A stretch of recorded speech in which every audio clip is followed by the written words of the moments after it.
in the next year. 10-year goal. So anybody can go through and, kind of give me their ideas. Who wants to go first? Let me go. Sure. I'll go. Tyler's gonna go. This is more of a longer goal, but I'm gonna, like I've said before, on the Rolls Royce, on the Utah Jazz. That'd be freaking amazing. So Tyler's gonna take over Utah, basically. Yes, Love it. I would be the next Ryan Smith, Yeah, but with real estate. there you go. I love it. What about you, Paige? I want to be able to buy a house by the end of next year and then build whatever house we want in the next year. Very nice. Carlos? And this coming 6 months, probably sell or just own some property, Mhm. and then long term, get a GTR or just make 100 more. a year. Easy. Yeah. Easy. Mariah, I'd love to hear from you. What's a big goal you have right now? Or just in general? I would like to, well, a big goal that we have is to have enough passive income so me and my husband can go golfing every week. Nice. I love it. I just went golfing for the first time. I totally get it. It's super fun. Oh, yeah. It's super fun. But then the worst comes out in you. Yeah, for sure. I'd love to hear that, Mariah. I would encourage you to sit down and figure out what that number actually is. There's a tool called Life by Design calculator that was on the old scorecard. I can send you a separate copy of. That would actually allow you to have that number in mind. And even if, it's 10 or 15 years down the road, you'd at least know safely what you need to have. Doing the math definitely helps. Karen, I'd love to hear from you. What's a big goal you got?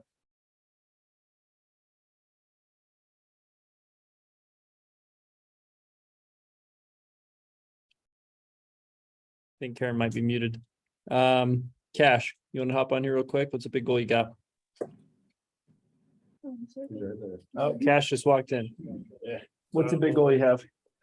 I want my business to be so successful that it forces me to buy a jet. All right. Cash wants to back himself into a corner and buy a jet. I love it. Karen? I'm unmuted now. My lofty goal is to go, I want to see the world. So I want to visit all the countries and everything. Anyway, so I have to make enough money to do it. Love it. That'd be awesome. Any particular places you'd like to go? Like specifically, maybe one or two? I want to visit every national park. And I want to go to Italy. Nice.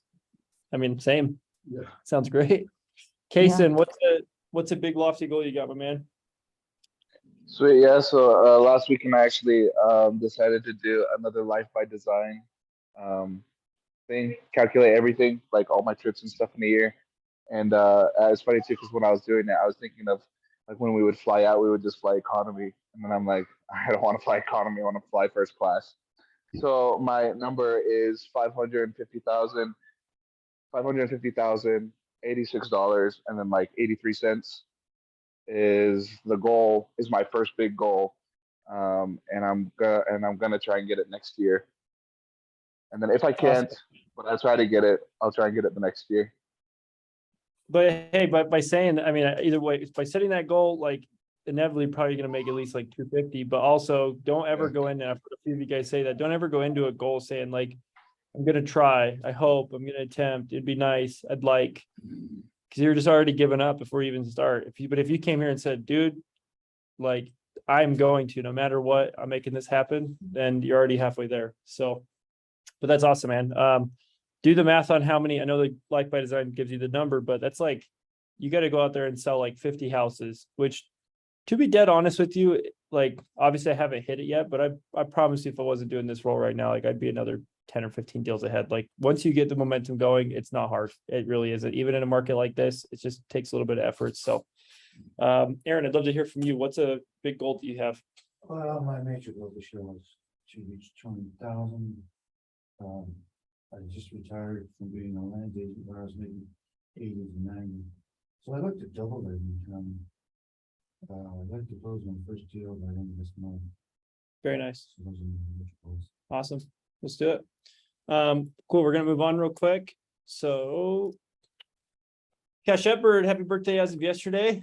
If I missed anybody else's birthday, reach out to me and we'll sing to you. Were you dancing like that cat yesterday? Yeah, Dude, when I opened my freaking hot dog roller, absolutely. yeah, I saw that. That's awesome. Big wins for the week. So Mary Baker, she's semi on the team. She actually was in More Club.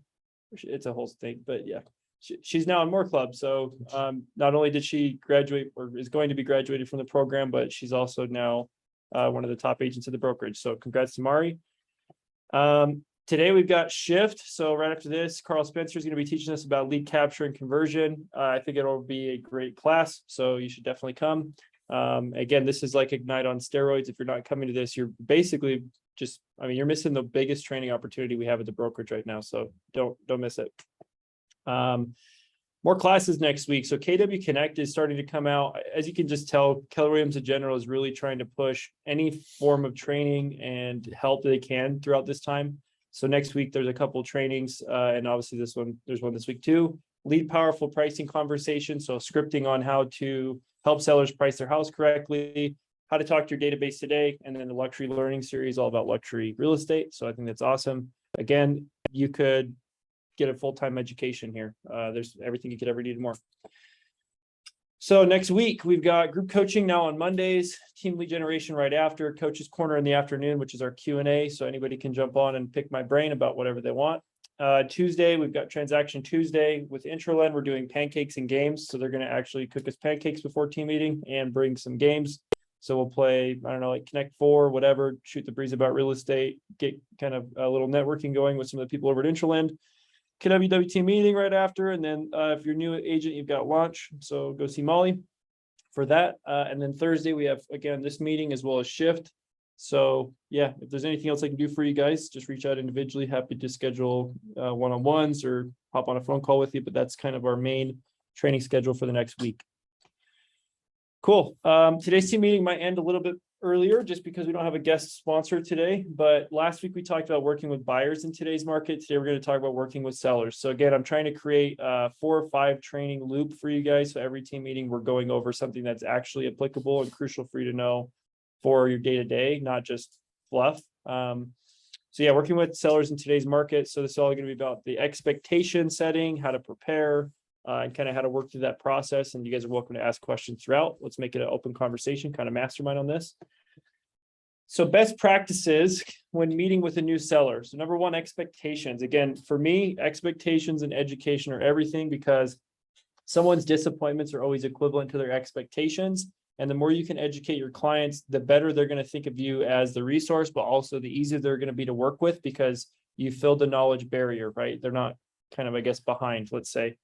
So using our team listing presentation will give you a lot of tools to set expectations for pricing a home and also our marketing process. So be sure to talk about the market currently. So whenever you're meeting with the seller, you're going to want to talk about how interest rates, days on market, price reductions, et cetera, are affecting the market, and also what's happening in their price point neighborhood area with houses that are selling. So the great thing about using comparables is not only do they tell you the pricing, they tell you a story. If every single house in that neighborhood is sat for 21 days before it went under contract, you're more than likely going to do the same, right? And so it's better to set those expectations and use data to help push your point across versus just kind of going back and forth with your seller, right? It's not really up for discussion, right? If you come prepared, they're willing to just listen to what you say and take your advice at face value versus trying to contest you. And then you can also use the data to handle objections if they give them. Dialing in the seller's preferred timeline to list the home, as well as also if they have to buy or want to buy afterwards. And if it's necessary, you have to know what ducks to get in a row before starting the process so you can help them plan and succeed with great service along the way. So last week we talked about working with buyers. Well, if you have a seller who's going to buy a house, guess what? That same process applies, right? You got to treat the seller just as if they're a regular buyer. You still have to help them get pre-approved and all these different things. So knowing what their situation entails, are they moving out of state? Okay, great. Well, it sounds like you're going to get a referral fee and find a referral agent out of state. Are they going to be even moving to a different county or maybe St. George, which areas you don't service? All those things you need to know. Or what do they want to buy? What's their criteria? Can you set up on a hot sheet and everything else in between? Same standard practices apply, but that's how you actually get them dialed in to have a good experience with you. because you're going to be able to take care of all their needs, and you're also going to anticipate, which we'll talk about later, what they need. So dialed in CMA, getting a second opinion every time on your CMA. What's up, dude? You're right in time. Getting a second opinion every time on your CMA for pricing a home, even if you are an expert, another agent's perspective not only gives you ammo to use for setting expectations and a range for the seller to consider. This can help them this can help them. I wrote this terribly. This can help them not feel the need to get a second opinion because you already did. So think about that. I'll give an example. So Lyric listed a house down in Ephraim, and again, who you get a second opinion from matters. And I'm not saying that it was necessarily the wrong thing, but he got a second opinion from another agent in the office. And I personally don't think that agent gave him great advice, which led him to listing the house a little bit high. So when I say get a second opinion, I mean, come grab me and maybe, one other higher up agent that you respect and want their opinion on, because we're going to help point you in the right direction. And honestly, you could just go regurgitate what we tell you and you're going to sound like a pro. That's the whole point, right? I'm trying to help you guys win. So like, let's say you guys bring me a property and I go through the CMA and I say, yeah, because I have no story of the seller, right? Maybe they told you I want to list at 750 and I want this, that, and the other. And I go and I pull comps and I'm like, hey, listen, 6 months ago, they could have got 725, but right now there's been 3 in the neighborhood that have sold for 680 and they sat on the market for 30 days and such and such and such, and whatever reason. Then that also helps you go into the appointment and say, listen, I know you said listing at 750 was super important to you. Here's the data I was able to find in your neighborhood. I was actually able to get another agent. I usually just say, I got another top agent in the county to give me a second opinion. Here's what they said. I use them as the bad guy, right? Here's my opinion to tie everything back in. What do you think now? Leave it in their court, because the seller ultimately chooses what you list it for, but you're going to push them a certain direction with that information, right? Thirdly, so printed documents, having an ERS or other applicable documents signed on hand is crucial. Most sellers delay signing a DocuSign and the docs in hand, and having the docs in hand allow you to breeze through, explain them, and get signatures on the spot. Be sure to study and understand them beforehand so you don't look like a klutz, right? Find a simple way to explain the documents. You don't have to read them verbatim. That's their job. If they don't want to, they just want to sign it. That's fine with me, right? So you just have to go through and just say, hey, this is here saying you're hiring my company, me to represent you to sell your house. This talks about commission. I'm charging you 6%. I'm giving the buyer's agent 3%. This is called a protection period. It's if, you sell the house out from underneath me, or like whatever I could give you guys a whole spiel right now. But again, knowing that up front, so that way they're not going, we're gonna read over them and think about it, but you're able to just go through. Hey, all right, guys, you're assuming the sale. We're gonna go through, get this signed up, and obviously, if they continue to object, like don't hard pressure them to the point where you lose the deal. There's a dog in here. What the hell? Anyways, exclusive right to sell. So that's the seller contract. So fourth, net sheet and stats. This part's optional. This is my personal process. So again, I personally bring stats comparing us to Homey to illustrate that we're actually the cheaper and better option. So I anticipate objections before they happen and I try to handle them beforehand. That doesn't mean I bring them up. I don't create objections. I just give the data ahead of time to plant the seed. So later, if they bring it up, I can refer back to what I said earlier or what I showed them earlier, right? Question? So you use your personal stats, right? I use the brokerage stats, and then on my listing presentation, I've put a slide in there myself that has Ritz did it for me, but yeah, I've included a slide that has my personal track record. So even the brokerage stats though. So right now, if you pull them in August, they're not as good, but in July, we were 2.1% less expensive than Homey, just because we sold houses at least 2% more every single time over that 12-month period. So again, I personally bring stats from comparing us to Homey to illustrate we're actually the better and cheaper option. And another best practice, again, I say at the end of this, you have to present it confidently. Here's why, but quoting the seller a net sheet, meaning giving them an idea of what they're walking away with, when it's all said and done, is a great way to get them excited about the amount of money they'll make again when it's all said and done. That's helped me personally overcome commission objections because I show them the net before I really go into commission, which in turn gives them, they're not focused on the $30,000 I'm charging them. They're focused on the holy hell, I'm making $300,000, right? That's a lot larger of a number to move from than you're charging me $30,000. Does that make sense? So with that being said, the reason you got to present it confidently is because if you, number one, don't know how to do the net sheet correctly, you're going to screw it up, which is in turn going to create issues later. Number two, you have to know how to explain what fees are being charged, not only your commission, but also things like title insurance, closing fees, and so on and so forth. So again, that's why I said it's optional. I don't necessarily recommend upfront you do this, but as you become a more skilled agent, it's definitely worth it because you can, like, let's say, they're expecting that they were going to make $250,000 and they don't know how to do math and they're actually going to make 190. Well, it's probably good for them to know up front so you can handle it on the spot rather than list their house, get them under contract, and then find out, hey, I'm not making enough money, I want to cancel. Oh, you can't. Sorry, right? But initially, I would just say get the stuff signed and then later send them a net sheet. So they're already under contract. There's nothing to sweat. Decision makers. So all decision makers need to be present to have a legitimate listing appointment or have any chance of getting the listing.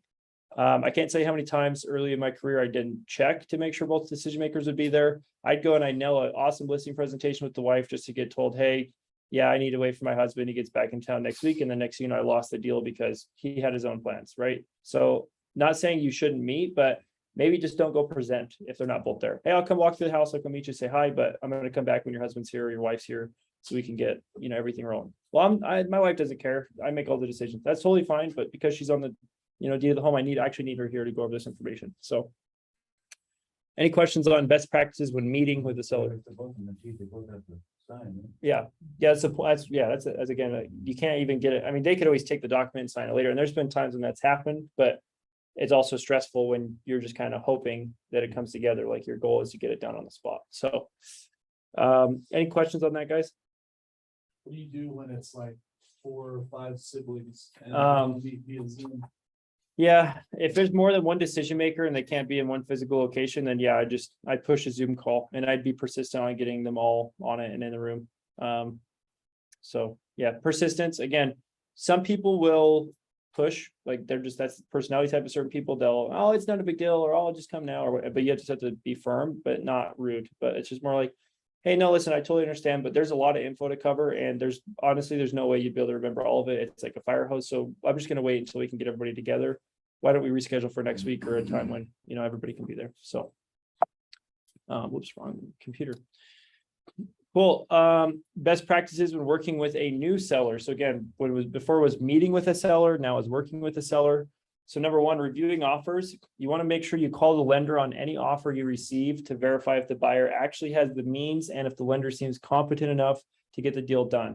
So that means calling them and asking them questions like, have you verified the buyer's employment? Even if the pre-approval letter says they have, you're going to ask the question because that's a generic pre-written pre-approval letter. They change the name and the date on every single time.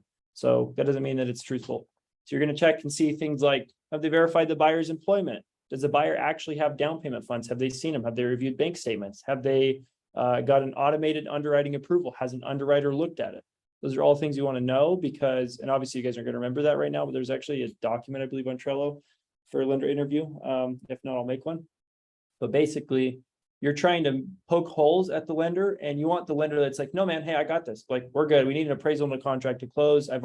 Here's what I'm anticipating with this buyer. You want that answer, not the, oh, no, we haven't. They actually never sent me docs. Oh, no, we haven't. They just, it's a pre-qualification. I just got their credit score and ran rough numbers. Okay, well, they're not actually ready to go then. And I'm not going to encourage my client to accept their offer and waste our time for 30 days just to find out they didn't actually have the money. They weren't actually a US citizen. They can't even qualify. They are on the wrong loan product because they lied about their income, credit score, and so on, right?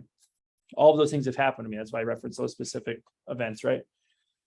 Again, read carefully and make sure the team reviews it as well to catch any errors or risky terms so we can address them. I don't care if it's Sunday night and you get an offer, or Sunday morning at 10 a.m., you get an offer that has a response deadline by 5 o'clock. If the team's not available to look at it, you're going to encourage your seller to hang tight until Monday and just let the other agent know that you'll counter them if the seller wants to accept. Don't get hardballed into accepting something you don't understand, because again, you are liable for anything your client agrees to. And if you put them in harm's way, you will either get sued or fined. And I know for sure none of the new students have 15 grand laying around to pay a fine if it came up. So take it seriously. Number 2, group chat. Set up a group chat with any and all decision makers as well as the transaction coordinator. This makes everything substantially easier to communicate and stay on the same page with. It's so much better to loop Callie or Jen or whoever your assigned TC is into your deal. And when a client asks a question or needs a document signed or something along those lines, or you need an addendum or whatever. Again, right now you guys are writing your own contracts, but right now, as you guys progress and get out of the program, I have Jen and Michelle in my group chat. So it's like, hey, I need an addendum written up with these terms. Cool. They write it up, I approve it, they send it. So it's automated. It takes so much time off my plate. But also, there are going to be times when Jen or your TC wants to chime in on the conversation and either make suggestions or, hey, I need this document signed. You guys still haven't signed it. It's a lot easier to have them just tell the client directly than to tell you. So you have to tell them, right? It saves you so much time. Anticipation, getting familiar with the process before you go through it is crucial. Learning to anticipate and get out in front of what your client's needs are is key. Giving them a roadmap and insight on what to expect will make you look solid. So again, anticipation is like, if you know that every single time a buyer goes under contract, they're going to stress out and ask a million questions, create a process or procedure for yourself that allows you to get out in front of that. So Cash and I talked about that the other day with inspections. Simplify, right? So if your clients, oh, I got to get inspection, what's that look like? Hey, I've got a guy, here's their contact info, reach out to them. If you'd like to get a second opinion or potentially hire someone else, I'm going to let you do that. But here's who I recommend. If you'd like to use them, I'll get that set up. If not, let me know. Right?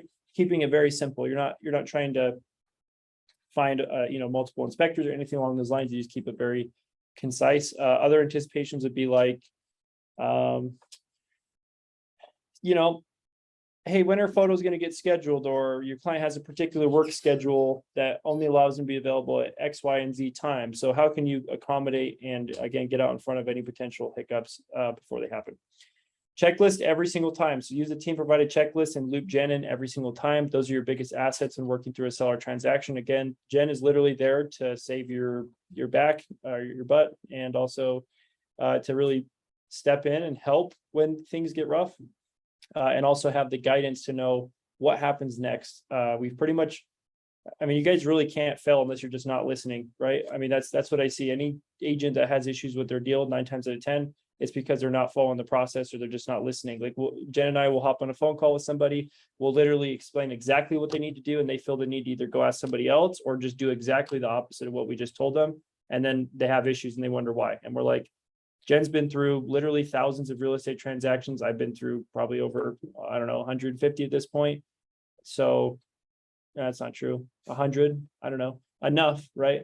To know that if I give you advice, definitely listen to it and ask questions if you have them. Jen's also really good at making like the new agentness just disappear. Like I've got a couple of times from working with other agents. They're like, holy crap, you guys like, I'm like, oh yeah, nice Jen. Yep. Yeah, we're here to make you guys look like you've been doing this for 10 years, year one. So solid stuff. How to handle basic hurdles when working with the seller. Again, I didn't put together every single nuance or thing throughout this slideshow. So don't expect that all of your questions or situations are going to be answered, but these are, I think, the most important ones. So one thing we've been getting a lot, oops, I actually left a G in there. That's not supposed to be there. Oops. Anyways, no showings or offers 10 to 14 days in. So in this market, people are starting to stress because, oh my gosh, my listing didn't get an offer this weekend or didn't sell in 4 days. What do I do? Right.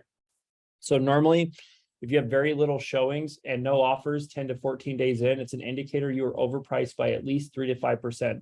Best practice is to drop the price, again, 3 to 5%, and wait another 10 days to see what comes up. Also, in this market, multiple offers are becoming less common. Be sure to explain our market and the realities to your seller before listing. Most sellers have their mindset stuck in the market from 6 to 8 months ago, which it really is not the case. I had a listing in Sandy this last weekend, listed at 509, comps as high as 540. They were nicer, but some didn't have a basement apartment. Mine was older, but we did paint, carpet, touch-ups, at least made it look nice. I had one person come through the open house when 4 months ago, I probably would have had 50. And I had, when it was all said and done, 2 offers. When, again, 4 months ago, I probably would have had 10 plus, because it's literally a affordable house with a basement apartment, nice neighborhood, like, 1950s dream rambler kind of setup. So again, the market is changing quickly. And at this pace, I only expect it to become more challenging because inventory is just naturally trickling up as time goes on. And you never really know where rates are going to go. They've kind of calmed down a little bit, but The feds also did raise the base rate 0.75, and they're planning on doing it again next month and so on and so forth.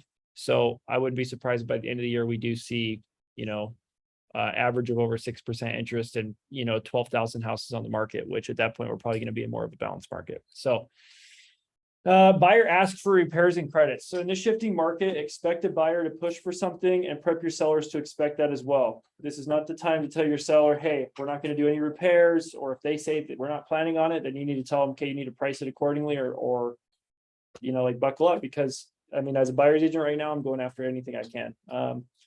So again, when the buyer asks for repairs or cash to help with the repairs, it's best practice to present them to the seller, obviously. So let the seller know, here's what they asked, get their feedback or thoughts, and then look into and get quotes for an accurate range of what costs should and would be. Also use the best judgment to see what feels nitpicky versus necessary. So for example, leaky sink versus a sewer replacement. Those are two completely different repairs. Appraisal comes in low, which is rare right now, just because, again, we've kind of hit our peak and are trickling down pricing wise. So we're really not pushing the envelope so much anymore. But if and when an appraisal comes in low, you have three options in any transaction. Number one, you can lower the price, or the seller can. Number two, the buyer covers the difference. Or number three, the buyer cancels. To work through this, have good comps on hand to contest a low appraisal for your seller. So if an appraisal comes in low, you can contest it and have this appraiser raise the value. Does that mean they're going to? No, but it's definitely worth fighting for if it's a difference between $5,000 or $10,000 or more. If it's $1,000, yeah, maybe not. But even then, right? Be prepared. So get another agent to look at it and see if they can justify any other comps, and also look at the comps of if the buyer's appraisal comes in low, request a copy of it first of all, because if they're normally no agent would lie, but there are a lot of stupid agents, so I wouldn't be surprised. So always get a copy of the appraisal, always verify the comparables the appraiser had ahead of time. So create a list of what they presented, and then go try to find one or two at least. They want usually 2 or 3 additional that would justify your purchase price. So I had an appraisal last year come in low $60,000, and we got it back up to value just using comps. So those are your 3 basic hurdles, right? Because normally it's either, hey, we're not getting offers, or we did get an offer and the buyer's being a pain in the butt. And then, the last hurdle really is financing and appraisal. So as long as those 3 things go well, most transactions will close, we'll be good to go. Any other questions related to this process? You guys feel like I'm going to go to the next slide then. Lessons learned. What did you guys pick up today? What's something that you could put into practice with seller, or that maybe gave you some insight for this process?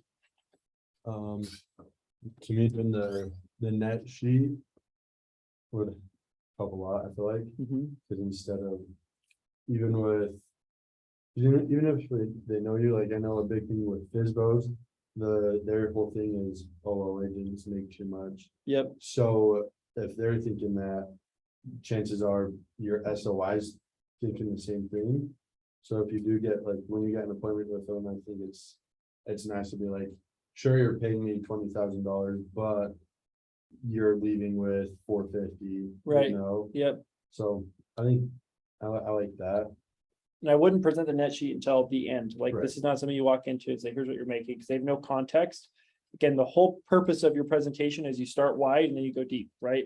Like, you're getting the surface level information and you're slowly planting seeds throughout that process. Like, you start off as saying, here's what most agents do. Here's what I do. Here's how you price your home. Let's go over pricing. How does that sound? Okay, we agreed on a price. What's that actually look like in your pocket? You don't start off on the opposite. Yeah, because I could call a FSBO today, hey, I'm going to sell your house and you're going to walk away with this much money. And they'd say, that's cool. Like, I don't know you. I don't know what you do. Like, what does that even mean? Why are you charging me this much? How'd you come up with that price? They have no reference, right? That's what you're there to do, is educate them on how it actually works, how you work. And there are some people that are still a pain in the butt, don't get me wrong, but I even had a divorce situation where the husband doesn't seem like he liked me very much. Cold stone kind of guy. I kind of wanted to punch him, to be honest with you. But I gave him the presentation. They're like, hey, we need to discuss this, because they're fighting like cats and dogs kind of thing. And they're still going to hire me. And honestly, I'm surprised. I walked away going, oh man, I probably didn't get that one, because I don't think this guy really liked me that much. But again, that's the whole point of the presentation, is you're checking all the boxes, you're covering all bases. And the great thing too is that by coming so prepared and knowing your stuff ahead of time, whether they've already interviewed someone else or if they're planning on it, I promise you'll stand out, because there's an agent, I mean, this just goes to show you how different agents are. There's an agent in Utah County, Becca Summers told me this. She went to like a listing panel with like UCAR, with like the top 3 listing agents in our county. And one of the guys literally shows up with no presentation with the ERS and basically just hard sells the shit out of them until they sign it. That's his process. And guess what? He lists, I don't know, he sells 60 houses a year, right? So if they ask a question, we'll get to that. Here, go ahead and sign. Oh, you have a question? Oh, no, we're gonna get to that. Don't worry. Here, go ahead and sign. All right, that's his whole process. Guess what? It works. Good for him, but that's just personally not how I want to do business. I'd rather take the role of an educator and consultant for my clients. So when they're all said and done, they're like, not only was the service great, I knew what was going on the entire time, and then the results were even better, right? Like that's kind of my process and goals. I want to hear a couple other takeaways from some people though. I was gonna say the net sheet as well. But another thing is working with a new seller, not meeting with people, working with using the group chat with the decision maker and the TC. Because having 2 sets of eyes is always better than one. Yep. So if you're missing anything, if you're missing any details, or you say something that probably shouldn't have or accidentally did, then the TC is there to hopefully catch Yep. and correct, or, you know, add any missing details. Yep, 100%. Yeah, it's also nice too, and obviously you guys are writing your own contracts and everything else, but long-term, it's so nice to have that support system. I was in Washington, didn't have my laptop accessible. And I had a whole deal go under contract that I didn't show them the house. I didn't write the contract. I didn't communicate with the seller's agent except for one time just to say, hey, give me the spiel. Team took care of literally everything. So I came home with the deal under contract. I really had no hand in, right?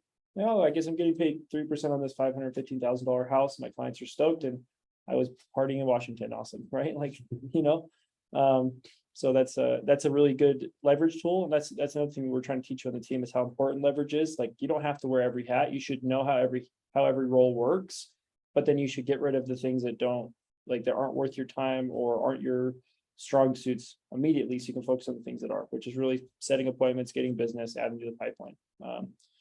On Zoom, I'd love to hear maybe 1 or 2 takeaways from one of you guys.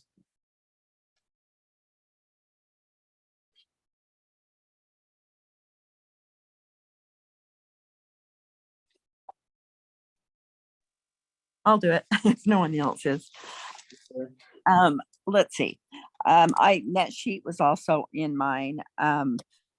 A lot of this was just reminders to me, but I think, you know, it's important to have the ERS signed there. And so have your documents.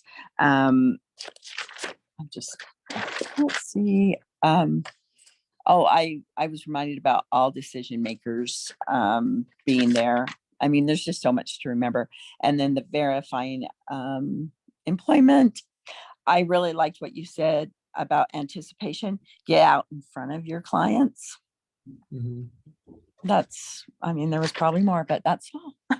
No, I appreciate that. And we'll obviously recording this. You guys are welcome to go back and watch this. We'll also be teaching it again in probably 4 or 5 weeks once we kind of go through the other trainings once more. And you guys are welcome at any time to ask me for the slides. I'm happy to send this stuff out. So it's always an open book. You guys have what you need. Cool. Well, that's all I got for you guys. So again, recap, current mission. If you haven't already, get your database. Again, I'm going to say the same stuff pretty much every week because it's nothing too sexy. It's the same. It's really just the basic process. So again, get to a minimum of 200 contacts as soon as possible in your database, because then when you come to me with that, I can then teach you how to, like Tyler and Paige and Cash are doing awesome with this right now. Is it paying off? Mhm. Yeah. I mean, Cash has he had one fall apart, not to his, it was a lender issue, not his, but Cash is back. He's about to put it back under contract. Cash has put 200 contract in the last week. Tyler and Paige took a listing. What else have you got going on? Working on getting another listing. But now we're at a point where we can just start calling everyone. Yep.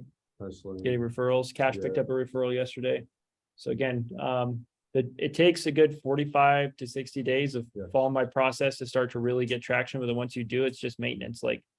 And say, I guarantee you in the next 12 months, Cash and Tyler will both close 20 plus, and Paige as well, right?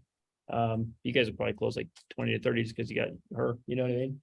That's extra leverage and help. So, yeah. Announcement letters. Announcement letters. Yeah. If you haven't done your announcement letter, or even if you did a year ago when you first joined the team or something, I'd encourage you to chat with me. Let's come up with a strategy to get you another form of marketing piece like that drafted up. Again, that just helps you guys have a solid game plan. It could be a market update letter. It could be I like cats and dogs letter. I don't care, right? The whole point is it's giving you a reason to talk to your people. And if you follow the process properly, which is you take time to talk, let the other person talk about themselves and really connect with them. Because again, it's all about them. At the end of the day, I know a lot of what I talk about is like, you got to get appointments and get business. But that's like, I have to put you in that mindset. But I promise you how I go about working with my clients is not about me in any way, shape, or form. Go look at my reviews. You'll see that to be true. I practice what I preach in this regard. But with the process and plan and scripts and everything I'm trying to build for you guys, I'm trying to help you guys walk away with a business built. So it's not like in 6 months you're floundering when you're not on the team, but in 6 months you're on more club and people are coming up to you going, how did you do that? And you can say, oh, I just followed his advice, right? That's the whole point. So again, database minimum of 200 contacts as soon as possible. For every 200 contacts you have in your database, you have anywhere from 15 to 24 deals just sitting in your pipeline. Just letting you know the statistics. Lead generate daily, 10-4, your job description, your one thing, be sure to update your business tracker and pipeline. Again, I just want you guys to keep a track of who your hot leads are. So when I meet with you or talk with you, we can strategize on how to get them under contract. GPS and 411, so making sure those are both filled out and ready for the year and also filled out for the month. And then I'd love to see all of you guys in group coaching as soon as possible. It's been honestly really fun. We've had a great time with it. The people that are showing up obviously are getting results. So it's just a little higher level coaching, helping you guys have a better action plan week by week. If you haven't already looked at your new scorecard, we've simplified pretty much everything. And also we have a new 90-day plan for you guys. So even if you've been on the team for, again, 6 months to a year, go through that, check the boxes and things you've done, look and see what you haven't, and that should get you set up to be able to graduate the program with everything you need. Oh, I keep touching the wrong computer. Cool. How's it going? Lead generation. What struggles are you guys having right now?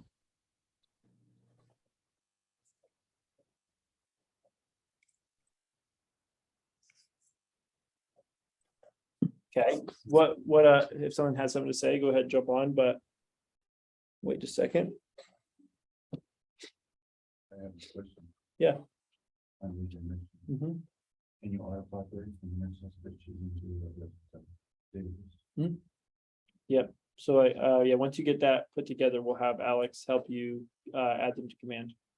Get you set up. Okay, so nobody's struggling with lead generation, so it means you're doing it every day, right? I'm gonna, yes, but I don't know, if it's necessarily a struggle. But like we were talking about yesterday, just, I think it's definitely important to look at where you are best spending your time, right? Like, so I was chatting with Mike yesterday, we've actually spent like probably with all the flyers and everything, probably close to $500 in open houses. So my ROI for that has been the most impressive. Yeah. Right, for me. Right. And so, yeah, that's kind of figuring out where to best use your lead gen time. Tyler? So that's what I was thinking with, so when we did our announcement letters, I was like, we spent probably a couple $100 on it just to send the letters out, right? Mhm. And I was like, yeah. Probably, like, I was like, we probably won't get anything out of this, whatever, but then. So my uncle got our flyer and from him, we'll probably get 4 deals. So it's like, even though we spent $700 maybe. right on it now, and we don't see it for a little bit, just getting 1 deal will bring everything together. Yep. So I think it's yes, to the point where every week, if you're spending like $200, might be excessive.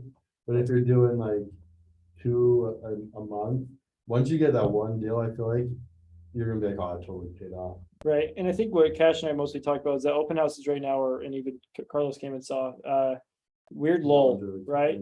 Because I think, like I told him, combination of June or July and August is like a down month normally. Aren't a lot of people. Gone on vacation, then people start school. So there's kind of a lull where a lot of people don't want to, okay, I shouldn't put this out there, but there are a lot of people who opt to not move right now because of the fact they're either traveling or getting their kids ready for school. And it's kind of a transitionary period. That doesn't mean there's not business happening. Look around, right? So don't get in your head about it. But that would explain a lack of traffic, plus there's more inventory. There was 3 open houses in literally 1 block of where Carlos and I were at, and that's like, what the hell, you know, it's a lot of people. So, Cash has opted that he may slow back or kind of dial back on open houses. I think as a new agent, like just started, or, you know, you're 60 days or less in, I think it's still worth experiencing what those are like, because you need to know how to do them properly. It's going to force you to get out of your comfort zone, go knock doors, go talk to people, have a process for something, set yourself up, market yourself. It's a great opportunity. But if you find like Cash where you've done like, I don't know, 15 and 20 open houses, easy, Yeah. and you haven't gotten one deal, then it's like, we could also talk like strategy, like, okay, let's go through what you've been doing at those open houses, because there's probably a couple gaps here or there. But generally speaking, again, it's always good to say, okay, maybe for a second, I'll take a little breather.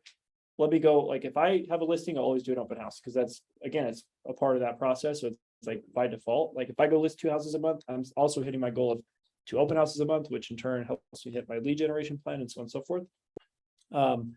Right now, Tyler's been calling FSBO, so have I, so is Lyric. Cash is gonna start. I mean, I've set, I don't know, 4 appointments in the last month. 2 of them canceled because I was out of town, which was kind of crappy, but I had another one like 2 days ago that I was on my way to their house, they canceled. So they're kind of volatile, but if that's the reason why though, is like, honestly, those are the people that are easiest to close. They've already, like, think of it this way, expireds and FSBOs are, I think SOI still primary, and if you're not doing that, do that first. Use other things as like a, you know, the seasoning on top of the good food kind of thing, cherry on top. But expireds are cool because they've already said, hey, I want to sell my house, and I'm not only willing to sell my house, but I'm also willing to pay agents. Only difference is my agent just didn't work out with me, so they're already saying yes twice. You just have to go say yes to me, right? FSBOs are saying, I want to sell my house, so you know they're motivated, but they don't want to use an agent. So you just have to be the person that convinces them to use an agent, right? I mean, they're already halfway there. So they're a great opportunity right now.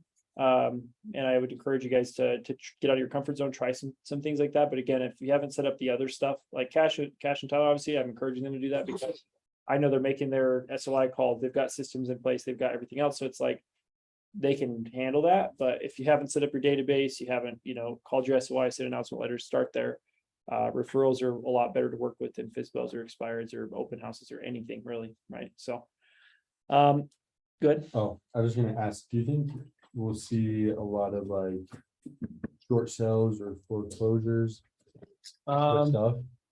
Definitely could. Yeah, Yeah, I think that layoffs would dictate that. I think Right. that right now there's gonna be a lot of like large companies like I just saw an article about that, like Adobe or a pretty big Oh, company really? like that just laid off like a substantial amount of people. Mhm. Homey even has laid off a ton Yeah. of people. Tesla laid off like, you know, 25+% of their people. So it's like, you'll start seeing that throughout this time. A lot of people will stop being able to work remote, which is going to also cause a lot of people that maybe move to those remote areas to want to move back. And like, there's gonna be just a lot of like stirring of the pot. In a nice, good economy, which, you know, during COVID, like, it's arguable because it's just government printing money, but right. during a good economy, right? Workers are overcompensated, even if they're crappy. And a lot of people would just job hop to get, like, they, you know, headhunt for the next, they'd make, you know, upwards and lateral moves to get more money until next thing you know, they're working remotely for 80 grand when 2 years ago they're making 25 and they have no skill set. Right. So what's going to happen is those people are going to get cut off the top first, which you're already seeing, which is then going to create more demand, like for higher paying jobs in the job market, less of them, and in turn create kind of a catalyst effect, because people can't, you know, they're living off of this $80,000 a year lifestyle. They lose their job. Now they're only worth a $40,000 to $50,000 wage, but their income and expenses are based on 80,000. Well, then they're going to start going bad on their debts, which could be houses, cars, it could be anything. Creates a ripple effect. And even the car market, there's the highest amount of active car debt that has ever been in the history of the United States. It's over like $14 trillion. And they're anticipating like at least 10% of that will go bad in the next 12 to 18 months. So you think about that, that's billions of dollars worth of auto loans getting, you know, and then that just creates so Right. it could get hairy for sure, but it's also, there's an opportunity because, you know, death, divorce, disaster, those are the 3 Ds of real estate as far as the most motivated people, right? And then also if there are foreclosures, that just creates opportunities for investors. So again, you just be the guy or be the gal, right? Like the person who's accessible to your clients, the one that's filtering this information to them in a way that makes sense or is applicable to them. And I'd start trying to turn all of your clients into investors. I'd get sharp on what investing in real estate looks like, even if you've never done it yourself.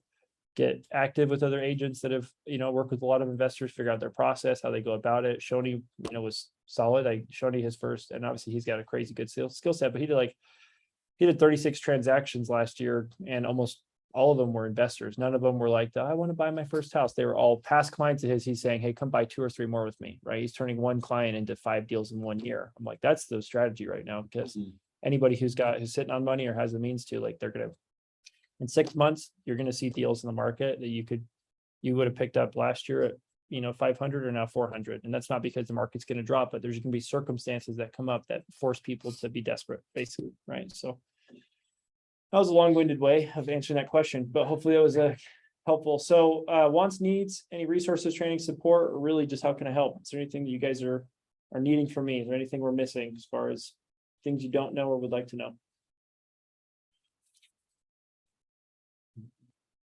Cool. Well, thanks for joining us on Zoom, guys. If you guys are coming to shift training, I'll see you then. If not, I'm going to eat a burrito and kick it for a minute. Thanks for joining us. Thank you, Ritz. Appreciate you, my man. Thanks, Riley. Take care.